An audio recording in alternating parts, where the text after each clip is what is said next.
एक बचन जो बहुत ही ਜ਼ਰੂਰੀ ਹੈ ਖਿਆਲ ਵਿੱਚ ਰੱਖਣਾ। ਜਿਹੜੇ ਤਾਂ ਪੁਰਾਣੇ ਸਰੋਤੇ ਹਨ, ਕਾਫੀ ਸਮੇਂ ਤੋਂ ਸੁਣ ਰਹੇ ਹਨ, ਉਹਨਾਂ ਵਿੱਚੋਂ ਸ਼ਾਇਦ ਕਿਸੇ ਨੂੰ ਖਿਆਲ ਵਿੱਚ ਹੋਵੇ ਜਿਹੜਾ ਸੁਣ ਕੇ ਅਮਲ ਕਰਦਾ ਹੈ।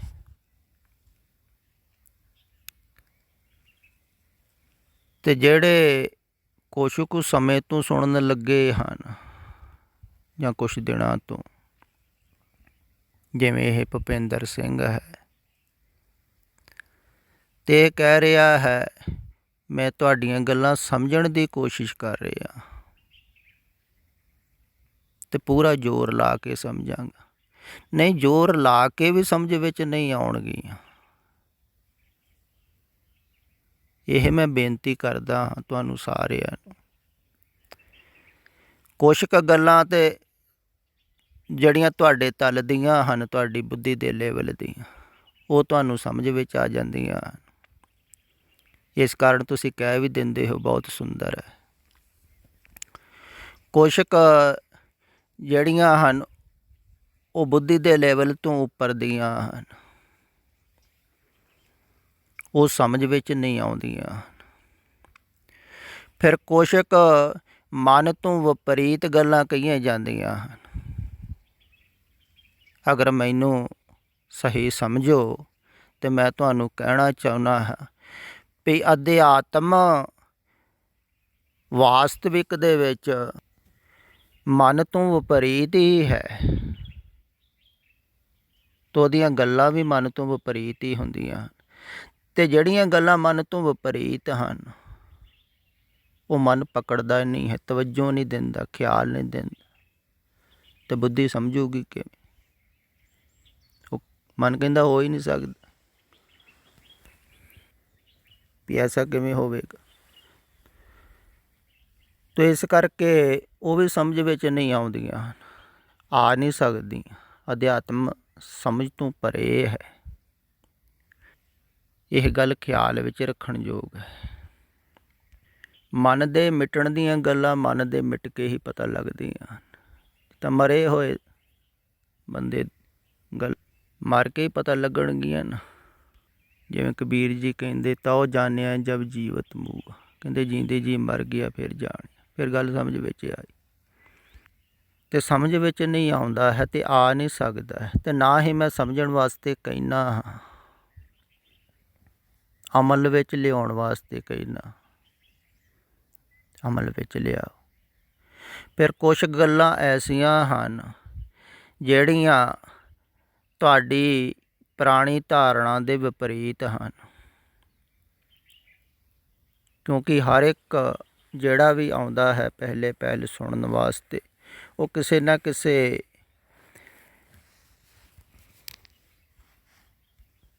ਪਰੰਪਰਾ ਦੇ ਨਾਲ ਜੁੜਿਆ ਹੁੰਦਾ ਹੈ, ਜਾਂ ਕੋਈ ਸਾਧਨਾ ਕਰਦਾ ਹੈ, ਜਾਂ ਕੋਈ ਧਾਰਮਿਕ ਕਰਮ ਕਰਦਾ ਆਇਆ ਹੈ। ਤੋ ਜਿਸ ਢੰਗ ਦੇ ਨਿਯਮ ਕਰਦਾ ਹੈ, ਜਿਸ ਢੰਗ ਦੀ ਉਹ ਸਾਧਨਾ ਕਰਦਾ ਹੈ, ਵੈਸੇ ਹੀ ਉਹਦੀ ਵਿਚਾਰਧਾਰਾ ਸੋਚਣ ਦੀ ਬਣ ਜਾਂਦੀ ਹੈ, ਅਤੇ ਵੈਸੇ ਹੀ ਢੰਗ ਨਾਲ ਉਹ ਸੋਚਦਾ ਹੈ ਧਰਮ ਨੂੰ। ਅਤੇ ਜਿੰਨਾ ਚਿਰ ਉਹ ਵਿਚਾਰਧਾਰਾ ਟੁੱਟਦੀ ਨਹੀਂ ਹੈ ਪੁਰਾਣੀ, ਉਹਨਾਂ ਚਿਰ ਇਹ ਅਗਲੀ ਗੱਲ ਜੋ ਵਾਸਤਵਿਕ ਧਰਮ ਦੀ ਹੈ ਸਮਝ ਵਿੱਚ ਨਹੀਂ ਆਉਣੀ। ਜਿਵੇਂ ਇਵੇਂ ਸਮਝ ਲਵੋ ਤੁਸੀਂ, ਜਿਵੇਂ ਅਕਸਰ ਧਾਰਮਿਕ ਲੋਕ ਕਹਿੰਦੇ ਹਨ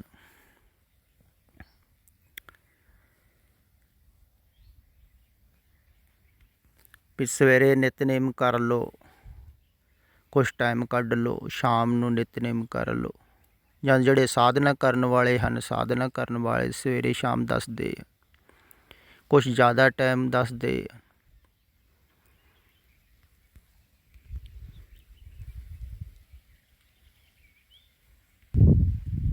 ਅਤੇ ਸਵੇਰੇ ਸ਼ਾਮ ਨਿਤਨੇਮ ਕਰ ਲਓ, ਨਿਯਮ ਪੂਰੇ ਕਰ ਲਓ। ਹਰ ਧਰਮ ਦੇ ਨਿਯਮ ਹਨ, ਕਈਆਂ ਦੇ ਥੋੜ੍ਹੇ ਜਿਹੇ ਵੱਧ ਹਨ। 5 ਵਕਤ ਨਮਾਜ਼ ਪੜ੍ਹ ਲਓ ਇਸਲਾਮ ਧਰਮ 'ਚ।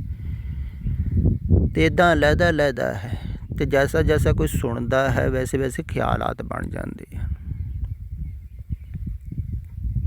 ਤੇ ਵੈਸੇ ਹੀ ਆਦਮੀ ਸੋਚਦਾ। ਤੇ ਇੱਧਰ ਕੋਈ ਨਿਯਮ ਥੋੜ੍ਹੀ ਦੱਸੇ ਜਾ ਰਹੇ ਹਨ, ਇੱਧਰ ਸਾਰੇ ਹੀ ਧਾਰਮਿਕ ਨਿਯਮਾਂ ਤੋਂ ਪਾਰ ਦੀ ਗੱਲ ਹੋ ਰਹੀ ਹੈ। ਇੱਥੇ ਕਿਸੇ ਧਰਮ ਦੇ ਵਿੱਚ ਦਾਖਲ ਥੋੜ੍ਹੀ ਤੁਹਾਨੂੰ ਕਰਾਉਣਾ ਹੈ ਜਾਂ ਕਰਨਾ ਨਹੀਂ, ਇੱਥੇ ਸਾਰੇ ਹੀ ਧਰਮਾਂ ਤੋਂ ਛੁਟਕਾਰਾ ਪਾਉਣਾ ਹੈ। ਇੱਥੇ ਮੁਕਤੀ ਦੀ ਗੱਲ ਹੋ ਰਹੀ ਹੈ, ਆਖਰੀ ਗੱਲ। ਅਤੇ ਆਖਰੀ ਗੱਲ ਕਿਵੇਂ ਸਮਝ ਵਿੱਚ ਆ ਜਾਊਗੀ? ਆਖਰ 'ਚ ਆਓਗੇ ਤਾਂ ਹੀ ਸਮਝ ਵਿੱਚ ਆਊਗੀ ਨਾ। ਕਦੇ ਮੈਂ ਕਹਿੰਦਾ ਅਖੀਰ 'ਚ ਆ ਜਾਓ, ਸਾਰਿਆਂ ਤੋਂ ਪਿੱਛੇ ਆ ਜਾਓ, ਸਾਰਿਆਂ 'ਚ ਬੈਕ, ਅਤੇ ਅਖੀਰ 'ਚ ਆਣ ਕੇ ਤੁਹਾਨੂੰ ਗੱਲ ਸਮਝ ਵਿੱਚ ਆਵੇਗੀ। ਅਤੇ ਜਿਹੜੇ ਮੂਹਰੇ ਲੱਗੇ ਹੋਏ ਹਨ ਧਾਰਮਿਕ ਲੋਕ, ਉਹਨਾਂ ਨੂੰ ਵੈਸੀਆਂ ਹੀ ਗੱਲਾਂ ਸਮਝ ਵਿੱਚ ਆਉਂਦੀਆਂ ਹਨ। ਅਤੇ ਜਿੰਨਾ ਚਿਰ ਇਹ ਵਿਚਾਰਧਾਰਾ ਟੁੱਟਦੀ ਨਹੀਂ ਹੈ ਪੁਰਾਣੀ, ਅਤੇ ਕਈ ਨਹੀਂ ਤੋੜਦੇ ਹਨ, ਤਾਂ ਉਹਨਾਂ ਨੂੰ ਬਿਲਕੁਲ ਸਮਝ ਵਿੱਚ ਆਉਂਦੀ ਨਹੀਂ ਹੈ ਗੱਲ, ਭਾਵੇਂ ਉਹ ਸੁਣਦੇ ਵੀ ਰਹਿਣ। ਜਿੰਨਾ ਚਿਰ ਤੁਸੀਂ ਅਮਲ ਨਹੀਂ ਕਰਦੇ ਹੋ। ਹੁਣ ਜਿਵੇਂ ਇਹਨੇ ਲਿਖਿਆ ਹੈ ਕਿ ਮੈਨੂੰ ਕਿਸੇ ਸੱਜਣ ਨੇ ਦੱਸਿਆ ਵੀ ਇਹ ਜਿਹੜਾ ਧੁਨ ਸੁਣ ਰਹੀ ਹੈ ਨਾ ਤੈਨੂੰ, ਇਹ ਤਾਂ ਬਹੁਤ ਵਧੀਆ ਕਿਸੇ ਭਾਗਾਂ ਵਾਲੇ ਨੂੰ ਮਿਲਦੀ ਸੁਣਨ, ਤੂੰ ਭਾਗਾਂ ਵਾਲਾ ਹੈ, ਸੁਣਦਾ ਰਹਿ। ਹੁਣ ਇਹਦੇ ਉਹ ਖਿਆਲ ਵਿੱਚ ਗੱਲ ਬੈਠ ਗਈ ਵੀ ਇਹ ਕੋਈ ਖ਼ਾਸ ਚੀਜ਼ ਹੈ, ਉਹਨੂੰ ਅਹਿਮੀਅਤ ਦੇ ਦਿੱਤੀ। ਅਤੇ ਮੈਂ ਇਹਨੂੰ ਕੋਈ ਅਹਿਮੀਅਤ ਦਿੰਦਾ ਨਹੀਂ। ਮੈਨੂੰ ਪਤਾ ਹੈ ਵੀ ਇਹ ਧੁਨਾਂ ਬਹੁਤਿਆਂ ਦੇ ਵੱਜ ਰਹੀਆਂ ਹਨ, ਕਈਆਂ ਨੂੰ ਸਰੀਰਕ ਪ੍ਰੋਬਲਮ ਕਰਕੇ ਵੀ ਵੱਜਣੀਆਂ ਸ਼ੁਰੂ ਹੋ ਜਾਂਦੀਆਂ, ਅਤੇ ਇਹਦੇ ਨਾਲ ਕੋਈ ਉਪਲਬਧੀ ਥੋੜ੍ਹੀ ਹੁੰਦੀ। ਮਨ ਚੱਲਦਾ ਰਹਿੰਦਾ ਹੈ, ਪਰ ਜਿਹੜਾ ਸੋਚ ਲੈਂਦਾ ਹੈ ਵੀ ਕੋਈ ਖ਼ਾਸ ਚੀਜ਼ ਹੈ, ਇੱਦਾਂ ਹੀ ਕਈ ਪ੍ਰਕਾਸ਼ ਦੇਖ ਲੈਂਦੇ ਜਾਂ ਕੋਈ ਅਨੁਭਵ ਕਰ ਲੈਂਦੇ, ਅਤੇ ਕੋਈ ਮਹਾਤਮਾ ਦੱਸ ਦਿੰਦਾ ਆਹ ਤੁਹਾਨੂੰ ਤਾਂ ਬਹੁਤ ਵੱਡੀ ਪ੍ਰਾਪਤੀ ਹੋ ਗਈ, ਅਗਲਾ ਉਹਨੂੰ ਹੀ ਪ੍ਰਾਪਤੀ ਸਮਝ ਲੈਂਦਾ। ਅਗਰ ਉਹ ਧਾਰਨਾ ਛੱਡੇਗਾ ਨਹੀਂ ਅਤੇ ਇਹ ਗੱਲ ਸੁਣੇਗਾ ਨਹੀਂ, ਉਹ ਕਹੇਗਾ ਮੈਨੂੰ ਤਾਂ ਹੋਏਗੀ ਪ੍ਰਾਪਤੀ, ਮੈਨੂੰ ਤਾਂ ਲੱਗ ਗਿਆ ਪਤਾ। ਅਤੇ ਮੈਂ ਕਹਿੰਦਾ ਜਿੰਨਾ ਚਿਰ ਤੁਹਾਨੂੰ ਪਤਾ ਲੱਗ ਰਿਹਾ ਹੈ ਉਹਨਾਂ ਚਿਰ ਕੁਛ ਵੀ ਪਤਾ ਨਹੀਂ ਹੈ। ਇਸ ਕਰਕੇ ਪਤੇ ਨੂੰ ਛੱਡੋ ਅਤੇ ਸੁਣ ਕੇ ਅਮਲ ਕਰੋ। ਅਮਲ ਫਿਰ ਕਿਵੇਂ ਕਰਨਾ ਹੈ ਵੇਖੋ, ਖਿਆਲ ਵਿੱਚ ਰੱਖੋ। ਅਗਰ ਤੁਸੀਂ ਸਵੇਰੇ ਸ਼ਾਮ ਹੀ ਥੋੜ੍ਹੀ ਬਹੁਤੀ ਸਾਧਨਾ ਕਰਦੇ ਰਹੇ ਜਾਂ ਕੋਈ ਨਿਯਮ ਕਰਦੇ ਰਹੇ, ਅਤੇ ਦਿਨੇ ਤੁਹਾਡਾ ਮਨ ਸੰਸਾਰ ਦੇ ਵਿੱਚ ਉਲਝਿਆ ਰਿਹਾ, ਅਤੇ ਤੁਸੀਂ ਜੋ ਗੁਰੂ ਸਾਹਿਬ ਜੀ ਕਹਿ ਰਹੇ ਹਨ, ਜਿਨ ਮਾਰੇ ਪੰਜ ਸੂਰਬੀਰ ਐਸਾ ਕੌਣ ਬਲੀ, ਉਹ ਜਿਹੜੇ 5 ਮਾਰਨ ਨੂੰ ਕਿਹਾ ਹੈ, 5 ਛੱਡਣ ਨੂੰ ਕਿਹਾ ਹੈ, ਉਹ ਛੁੱਟਣਗੇ ਥੋੜ੍ਹੀ। ਇਹ 5 ਕੀ ਹਨ? ਕਾਮ, ਕ੍ਰੋਧ, ਲੋਭ, ਮੋਹ, ਹੰਕਾਰ। ਇਹ ਪੈਦਾ ਕਿਵੇਂ ਹੋ ਰਹੇ ਹਨ? ਸਿਰਫ ਵਿਚਾਰ ਕਰਕੇ, ਸੋਚਣ ਕਰਕੇ। ਇਹ ਤੁਹਾਨੂੰ ਖਿਆਲ ਵਿੱਚ ਨਹੀਂ ਆਉਂਦਾ ਹੈ, ਅਤੇ ਧਾਰਮਿਕ ਲੋਕਾਂ ਨੂੰ ਇਹ ਗੱਲ ਖਿਆਲ ਵਿੱਚ ਨਹੀਂ ਹੈ ਵੀ ਤੁਸੀਂ ਸੋਚਦੇ ਹੋ ਅਤੇ ਵਿਕਾਰ ਪੈਦਾ ਹੁੰਦੇ ਹਨ। ਜਿਵੇਂ ਤੁਸੀਂ ਬੱਚਿਆਂ ਬਾਰੇ ਸੋਚ ਰਹੇ, ਪਰਿਵਾਰ ਬਾਰੇ, ਅਤੇ ਮੋਹ ਪੈਦਾ ਹੋ ਰਿਹਾ ਹੈ, ਮਮਤਾ, ਇਹੋ ਹੀ ਮਾਇਆ ਲੱਗ ਰਿਹਾ ਹੈ ਤੁਹਾਡੇ ਨਾਲ। ਤੁਸੀਂ ਇਹਨਾਂ ਨੂੰ ਛੱਡ ਨਹੀਂ ਸਕਦੇ ਹੋ, ਅਤੇ ਅਟੈਚਮੈਂਟ ਹੋ ਗਈ ਨਾ, ਲਗਾਵ ਹੋ ਗਈ, ਤਾਂ ਮਰਨ ਵੇਲੇ ਕਿਵੇਂ ਛੱਡੋਗੇ? ਫਿਰ ਤੜਪੋਗੇ ਨਾ। ਇੱਦਾਂ ਹੀ ਅਗਰ ਕਾਮ ਦੀ ਵਿਚਾਰ ਚੱਲ ਰਹੀ ਹੈ, ਭੋਗਣ ਦੀ ਹੈ ਕਿਸੇ ਦੇ ਅੰਦਰ ਵਾਸ਼ਨਾ, ਤਾਂ ਉਹਨੂੰ ਆਪਾਂ ਕੰਮ ਹੀ ਕਹਿ ਦਿੰਦੇ ਹਾਂ। ਉਹ ਬਾਹਰੋਂ ਸਰੀਰ ਕਰਕੇ ਕੰਮ ਹੀ ਥੋੜ੍ਹੀ, ਅੰਦਰ ਵਿਚਾਰ ਕਾਮ ਦੇ ਚੱਲ ਰਹੇ। ਇੱਦਾਂ ਹੀ ਅਗਰ ਧਨ ਦੀ ਇੱਛਾ ਹੈ ਤਾਂ ਉਹ ਲੋਭੀ ਹੈ। ਲੋਭ ਲਹਿਰਾਤ ਨੀਜਰ ਬਾਜੇ, ਕਾਇਆ ਡੂਬੇ ਕੇਸ। ਅਤੇ ਜਿਹੜੇ ਪੱਖ ਦੇ ਵੀ ਵਿਚਾਰ ਚੱਲ ਰਹੇ ਹਨ, ਅਤੇ ਵਿਚਾਰਾਂ ਕਰਕੇ ਹੀ ਆਦਮੀ ਹੈ। ਇਸ ਕਰਕੇ ਆਦਮੀ ਨੂੰ ਵਿਚਾਰਸ਼ੀਲ ਕਿਹਾ, ਮਨੁੱਖ ਕਿਹਾ ਹੈ।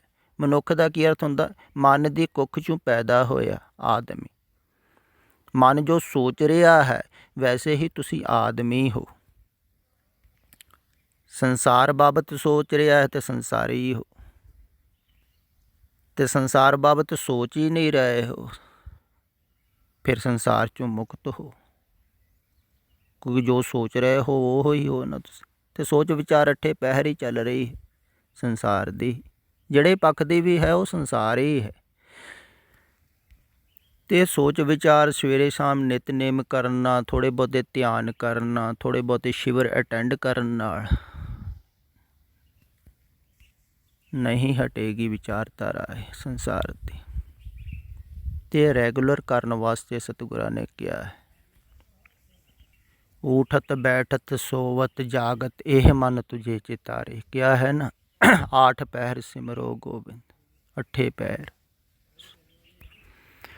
ਉਹ ਵਿਚਾਰਧਾਰਾ ਹਟਾਉਣ ਵਾਸਤੇ ਕਿਹਾ ਹੈ। ਪੰਜੇ ਬੱਧੇ ਮਹਾਂਬਲੀ ਕਰ ਸੱਚਾ ਟੋਵਾ, ਆਪਣੇ ਚਰਨ ਜਪਾਇਨ ਵਿੱਚ ਦਇਓ ਖੜੋਵਾ। ਰੋਗ ਸੋਗ ਸਭ ਮਿਟ ਗਏ ਨਿਤ ਨਵਾਂ ਨਰੋਵਾ, ਦਿਨ ਰਹਿਣ ਨਾਮ ਧਿਆਇਂਦਾ ਫਿਰ ਪਾਏ ਨਾ ਮੋਹ। ਜਿਸ ਥੇ ਉਪਜਿਆ ਨਾਨਕਾ ਸੋਈ ਫਿਰ ਹੋਵਾ। ਇਹ ਜਿਹੜੇ ਪੰਜੇ ਮਹਾਂਬਲੀ ਹਨ, ਇਹ ਕਿਵੇਂ ਵੱਜਦੇ ਹਨ? ਪਹਿਲਾਂ ਤਾਂ ਸੱਚੇ ਦਾ ਆਸਰਾ। ਜਦੋਂ ਕੋਈ ਸੱਚੇ ਦਾ ਆਸਰਾ ਲੈਂਦਾ ਹੈ ਨਾ, ਅਰਦਾਸਾਂ ਕਰਦਾ ਹੈ, ਆਸਰੇ ਦਾ ਮਤਲਬ ਅਰਜ਼ੋਈਆਂ ਕਰਦਾ ਹੈ, ਤੋ ਫਿਰ ਆਪਣੇ ਚਰਨ ਜਪਾਉਣ ਵਾਸਤੇ ਕਿਸੇ ਨੂੰ ਖੜਾ ਕਰ ਦਿੰਦਾ ਹੈ ਵਿਚਾਲੇ। ਕਿਉਂਕਿ ਪਰਮਾਤਮਾ ਦੇ ਚਰਨਾਂ ਦਾ ਤਾਂ ਪਤਾ ਲੱਗਦਾ ਹੀ ਨਹੀਂ। ਵੈਸੇ ਤਾਂ ਉਹਦੇ ਚਰਨ ਹੀ ਚਰਨ ਹਨ ਸਾਰੇ, ਪਰ ਬਾਹਰੋਂ ਨਹੀਂ ਨਾ ਪਤਾ ਲੱਗਦਾ। ਤੋ ਦੂਸਰੇ ਨੂੰ ਖੜਾ ਕਰ ਦਿੰਦਾ ਹੈ, ਜਿਹੜਾ ਦੱਸਦਾ ਹੈ ਵੀ ਚਰਨਾਂ ਦਾ ਧਿਆਨ ਕਿਵੇਂ ਕਰਨਾ ਹੈ। ਆਪਣੇ ਚਰਨ ਜਪਾਇਨ ਵਿੱਚ ਦਇਓ ਖੜੋਵਾ, ਦੂਸਰੇ ਨੂੰ ਖਿਲਾਰ ਕੇ ਉਹ ਜਪਾਉਂਦਾ ਹੈ, ਧਿਆਨ ਕਰਵਾਉਂਦਾ। ਰੋਗ ਸੋਗ ਸਭ ਮਿਟ ਗਏ ਨਿਤ ਨਵਾਂ ਨਰੋਵਾ, ਦਿਨ ਰਹਿਣ ਨਾਮ ਧਿਆਇਂਦਾ ਫਿਰ ਪਾਏ ਨਾ ਮੋਹ। ਦਿਨ ਰਾਤ ਫਿਰ ਧਿਆਉਂਦਾ ਹੈ, ਫਿਰ ਉਹਦੀ ਮੌਤ ਨਹੀਂ ਹੁੰਦੀ ਜਿਹੜਾ ਦਿਨ ਰਾਤ ਧਿਆਉਂਦਾ। ਫਿਰ ਨਾਮ ਜਪਦਾ ਨਹੀਂ ਲਿਖਿਆ ਹੈ, ਇੱਥੇ ਧਿਆਨ ਦਾ ਲਿਖਿਆ, ਧਿਆਨ ਕਰਦਾ ਹੈ ਨਾਮ ਦਾ, ਭਾਵ ਕਿ ਉਹ ਧਿਆਨ ਵਿੱਚ ਆ ਜਾਂਦਾ ਹੈ। ਤੇ ਜਿਹੜਾ ਦਿਨ ਰਾਤ ਧਿਆਨ ਵਿੱਚ ਰੱਖਦਾ ਹੈ, ਜਿਸ ਥੇ ਉਪਜਿਆ ਨਾਨਕਾ ਸੋਈ ਫਿਰ ਹੋ। ਜਿਹਦਾ ਧਿਆਨ ਕਰੋਗੇ ਵੈਸੇ ਹੀ ਹੋ ਜਾਓਗੇ ਨਾ। ਹੁਣ ਤੁਸੀਂ ਸੰਸਾਰ ਦਾ ਧਿਆਨ ਕਰ ਰਹੇ ਹੋ, ਸੰਸਾਰ ਵਰਗੇ ਹੋ ਗਏ। ਅਤੇ ਸਮਝਣਾ ਬਹੁਤ ਕਠਿਨ ਹੈ ਤੁਹਾਨੂੰ। ਫਿਰ ਗੱਲ ਖਿਆਲ ਵਿੱਚ ਰੱਖੋ। ਤੁਸੀਂ ਸੁਣ ਲੈਂਦੇ ਹੋ ਵੀ ਸੰਸਾਰ ਦਾ ਧਿਆਨ ਕਰਦੇ, ਫਿਰ ਤੁਹਾਨੂੰ ਖਿਆਲ ਵਿੱਚ ਨਹੀਂ ਹੈ ਵੀ ਕਰ ਕਿਵੇਂ ਰਹੇ ਆ। ਸੰਸਾਰ ਦਾ ਹੀ ਧਿਆਨ ਚੱਲ ਰਿਹਾ ਵੀ ਫਿਰ ਕਰਨਾ ਕਿਹਦਾ ਹੈ, ਕਿਵੇਂ ਕਰਨਾ। ਅਤੇ ਮੈਂ ਕਹਿੰਦਾ ਹੈ ਐਡੀ ਕਾਹਲੀ ਨਾ ਕਰੋ। ਕਈ ਸੱਜਣ ਬਹੁਤ ਕਾਹਲੇ ਹੁੰਦੇ ਹਨ, ਜਿਵੇਂ ਇਹ ਹੈ, ਤੋ ਸੋਚਦੇ ਹਨ ਫਟਾਫਟ ਸਮਝ ਕੇ ਨਾ ਅਤੇ ਪਕੜ ਲਈਏ ਗੱਲ, ਪਤਾ ਲੱਗ ਜਾਵੇ। ਨਹੀਂ, ਇੰਨੀ ਕਾਹਲੀ ਨਾ ਕਰੋ, ਨਾ ਹੀ ਸਮਝਣ ਦੀ ਕਾਹਲੀ ਕਰੋ। ਕਿਉਂਕਿ ਕਾਹਲੀ ਕਰਕੇ, ਛੇਤੀ ਕਰਕੇ ਤੁਸੀਂ ਜ਼ਿਆਦਾ ਭਟਕੋਗੇ। ਇਹ ਗੱਲ ਖਿਆਲ ਵਿੱਚ ਰੱਖਣ ਯੋਗ ਹੈ। ਬਹੁਤ ਐਸੇ ਹਨ ਜਿਨ੍ਹਾਂ ਨੂੰ ਬਹੁਤ ਜ਼ਿਆਦਾ ਵੈਰਾਗ ਹੋ ਜਾਂਦਾ ਹੈ ਅਤੇ ਬੜੀ ਛੇਤੀ ਹੁੰਦੀ ਹੈ, ਫਟਾਫਟ ਪਤਾ ਲੱਗ ਜਾਵੇ ਕਰ ਲਈ। ਨਹੀਂ, ਜਿੰਨਾ ਕਾਹਲੀ ਕਰੋਗੇ ਨਾ ਓਨੇ ਹੀ ਭਟਕੋਗੇ। ਮਨ ਭਟਕਾਵੇਗਾ, ਮਨ ਹੀ ਕਾਹਲੀ ਕਰ ਰਿਹਾ ਹੈ। ਕਿਉਂਕਿ ਮਨ ਸੰਸਾਰ ਤੋਂ ਪੈਦਾ ਹੋਇਆ ਨਾ। ਜਿਵੇਂ ਸੰਸਾਰ 'ਚ ਤੁਸੀਂ ਕਾਹਲੀ ਕਰਦੇ ਹੋ, ਫਟਾਫਟ ਕੰਮ ਨਿਬੇੜ ਦਿਓ, ਹੋ ਗਿਆ, ਨਿਬੜ ਗਿਆ, ਪਾ ਲਓ, ਕੁਛ ਹਾਸਲ ਕਰ ਲਓ। ਇੱਦਾਂ ਹੀ ਉਹ ਅਧਿਆਤਮ 'ਚ ਚਾਹੁੰਦਾ ਹੈ। ਪਰ ਇੱਧਰ ਜਿਹੜਾ ਧੀਰਜਵਾਨ ਹੈ ਨਾ, ਜਿਹਦੇ ਅੰਦਰ ਜਿੰਨਾ ਜ਼ਿਆਦਾ ਧੀਰਜ ਹੈ, ਧੀਰਜ ਧਾਮ ਬਣਾਏ ਹੈ ਤਨ ਬੁੱਧ ਸੋ ਦੀਪਕ ਜਿਉਂ ਉਜਿਆਰੇ, ਉਹਦੇ ਅੰਦਰ ਫਿਰ ਦੀਵਾ ਬਲਦਾ ਹੈ, ਜਿਹਦੇ ਅੰਦਰ ਧੀਰਜ। ਫਿਰ ਧੀਰਜ ਦਾ ਅਰਥ ਇਹੋ ਹੀ ਨਹੀਂ ਹੈ ਵੀ ਛੱਡ ਛਡਾ ਕੇ ਬੈਠ ਗਏ ਵੀ ਕੁਝ ਨਹੀਂ ਕਰਨਾ ਹੈ। ਨਹੀਂ, ਚੇਸ਼ਟਾ ਹੈ ਅੰਦਰੋਂ, ਜਾਗਣ ਦੀ ਚੇਸ਼ਟਾ ਹੈ, ਜਾਣਨ ਦੀ ਚੇਸ਼ਟਾ ਹੈ। ਭਾਵੇਂ ਜਾਣਨ ਵਿੱਚ ਨਹੀਂ ਆਵੇਗਾ, ਪਰ ਚੇਸ਼ਟਾ ਤਾਂ ਹੈ ਨਾ। ਚੇਸ਼ਟਾ ਦੁਆਰਾ ਹੀ ਤੁਸੀਂ ਚੱਲੋਗੇ ਪਹਿਲੇ ਅਤੇ ਜਾਣੋਗੇ ਤੁਸੀਂ ਮਿਟ ਕੇ। ਮਿਟਣਾ ਹੈ ਸੰਸਾਰ ਵੱਲੋਂ। ਅਤੇ ਮਿਟਣ ਦਾ ਅਰਥ ਫਿਰ ਖਿਆਲ ਵਿੱਚ ਰੱਖੋ ਵੀ ਸੰਸਾਰ ਦੀ ਵਿਚਾਰਧਾਰਾ ਤੋਂ ਮੁਕਤ ਹੋਣਾ ਹੈ। ਸੋਚਣਾ ਘੱਟ ਹੈ।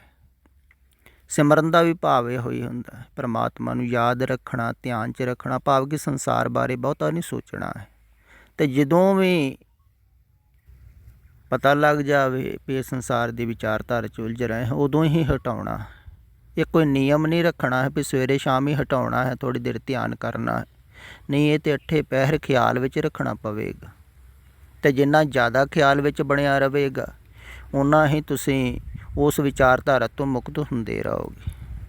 ਵੀ ਇਹਦੇ ਬਾਰੇ ਵੀ ਨਹੀਂ ਬਹੁਤਾ ਸੋਚਣਾ ਹੈ, ਕੀ ਸੋਚਣਾ ਹੈ, ਇੱਧਰ ਵੀ ਨਹੀਂ ਸੋਚਣਾ। ਜਿੰਨਾ ਕੁ ਜ਼ਰੂਰੀ ਹੈ ਉਹਨਾਂ ਕਿਤੇ ਸੋਚਣਾ ਪਵੇਗਾ ਤੁਹਾਨੂੰ। ਹੁਣ ਜਿਹੜੇ ਪਰਿਵਾਰਾਂ 'ਚ ਗ੍ਰਸਤ ਰਹਿੰਦੇ ਹਨ, ਉਹਨਾਂ ਨੂੰ ਓਨਾ ਕੁ ਸੋਚਣਾ ਪਵੇਗਾ। ਫਿਰ ਵੀ ਉਹ ਸੋਚ ਨੂੰ ਸੀਮਿਤ ਕਰ ਸਕਦੇ, ਅਤੇ ਜਿੰਨਾ ਸੀਮਿਤ ਕਰਦੇ ਜਾਓਗੇ ਓਨੇ ਤੁਸੀਂ ਸ਼ਾਂਤ ਹੁੰਦੇ ਜਾਓਗੇ। ਫਿਰ ਜਿਹਦੇ ਅੰਦਰ ਵਾਸ਼ਨਾ ਜ਼ਿਆਦਾ ਹੁੰਦੀ ਹੈ, ਉਹਦੀ ਸੋਚ ਜ਼ਿਆਦਾ ਚੱਲਦੀ ਹੈ ਬਾਹਰ, ਕਿਉਂਕਿ ਵਾਸ਼ਨਾ ਸਾਰੀਆਂ ਬਾਹਰੋਂ ਪੂਰੀਆਂ ਹੁੰਦੀਆਂ। ਬਹੁਤ ਕੁਛ ਬਣਨਾ ਹੈ ਜਾਂ ਕੁਛ ਹੋਣਾ ਹੈ ਜਾਂ ਕੁਛ ਪਾਉਣਾ ਹੈ, ਵਡਿਆਈ ਪਾਉਣੀ ਹੈ, ਭਾਵੇਂ ਸਮਾਨ ਹੀ ਪਾਉਣਾ, ਤਾਂ ਵੀ ਵਿਚਾਰਧਾਰਾ ਬਾਹਰ ਦੀ ਲੋਕਾਂ ਵੱਲ ਹੀ ਚੱਲੇਗੀ ਨਾ। ਲੋਕਾਂ ਕੋਲ ਪਾਉਣਾ ਤਾਂ ਓਨਾ ਹੀ ਜ਼ਿਆਦਾ ਵਿਚਾਰਧਾਰਾ ਚੱਲੇਗੀ, ਅਗਰ ਕੋਈ ਚਾਹਤ। ਇਸ ਕਰਕੇ ਮੈਂ ਕਹਿੰਦਾ ਚਾਹਤਾਂ ਛੱਡੋ। ਫਿਰ ਜਿਹੜਾ ਸੰਸਾਰ ਵੱਲੋਂ ਸੰਤੁਸ਼ਟ ਹੈ, ਉਹਦੀਆਂ ਚਾਹਤਾਂ ਛੁੱਟਦੀਆਂ ਹਨ। ਵੀ ਦੇਖ ਲਿਆ ਸੰਸਾਰ, ਭੋਗ ਲਿਆ ਬਥੇਰਾ, ਹੁਣ ਨਹੀਂ ਕੁਝ ਵੀ ਚਾਹੀਦਾ, ਤਾਂ ਉਹਦੀਆਂ ਫਿਰ ਚਾਹਤਾਂ ਛੁੱਟ ਜਾਂਦੀਆਂ ਹਨ ਵੀ ਕੁਛ ਵੀ ਨਹੀਂ। ਉਹਦੀ ਫਿਰ ਵਿਚਾਰਧਾਰਾ ਘਟਦੀ। ਆਠ ਪਹਿਰ ਸਿਮਰੋ ਗੋਬਿੰਦ, ਮਨ ਅੰਤਰ ਕੀ ਉਤਰੇ ਚਿੰਤ। ਅਗਰ ਚਿੰਤਾ ਸਮਾਪਤ ਕਰਨੀ ਹੈ ਸਦਾ ਵਾਸਤੇ, ਫਿਰ ਅੱਠੇ ਪਹਿਰ ਗੋਬਿੰਦ ਦਾ ਸਿਮਰਨ, ਯਾਦ, ਚੇਤਾ। ਫਿਰ ਜਿੰਨਾ ਚਿਰ ਸੰਸਾਰ ਚਿੱਤ ਵਿੱਚ ਵਸਿਆ ਹੋਇਆ, ਸੰਸਾਰ ਦੀ ਵਿਚਾਰਧਾਰਾ ਚੱਲ ਰਹੀ ਹੈ, ਉਹਨਾਂ ਚਿਰ ਗੋਬਿੰਦ ਦਾ ਚੇਤਾ ਵੀ ਨਹੀਂ ਆਉਣਾ। ਇਸ ਕਰਕੇ ਮੈਂ ਕਹਿੰਦਾ ਸੰਸਾਰ ਦੀ ਵਿਚਾਰਧਾਰਾ ਤੋਂ ਪਹਿਲਾਂ ਮੁਕਤ ਹੋ ਜਾਓ, ਫਿਰ ਧੀਰੇ ਧੀਰੇ ਗੋਬਿੰਦ ਦਾ ਚੇਤਾ ਆਪੇ ਹੀ ਆਉਣ ਲੱਗ ਜਾਣਾ। ਸੰਸਾਰ ਦਾ ਸਹਾਰਾ ਛੁੱਟੇ ਤਾਂ ਹੀ ਸੱਚਾ ਢੋਆ ਮਿਲੇਗਾ।